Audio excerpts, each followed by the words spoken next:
এখানে রক্ত যেন না ঝরে, অশান্তির বীজ যেন বপন না হয়। মানুষ ভালো থাক, মানুষ ভালো থাকলে তবে জঙ্গল ভালো থাকে, মানুষ ভালো থাকলে তবে আমার মা বোনেরা ভালো থাকে, আমার মা বোনেরা ভালো থাকলে তবেই তো কন্যাশ্রী সাফল্য মণ্ডিত হয়। এখানকার যারা ভাই বোনেরা আছেন তাদের আমি বলবো, বিষ্ণুকেও বলবো, একদম পঞ্চায়েত সমিতি আপনারা পেয়েছেন প্রত্যেকটা গ্রামে, আপনারা পরিকল্পনা তৈরি করুন গ্রামের ছেলে মেয়েদের নিয়ে।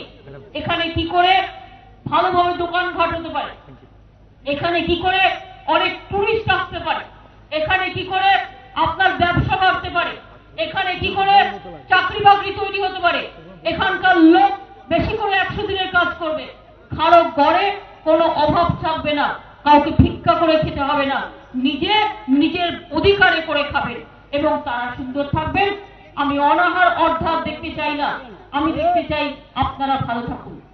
এইসব অঞ্চলকে ঘিরে একটা সুন্দর বলয় তৈরি করুন, অনেকগুলো গ্রামকে ঘিরে।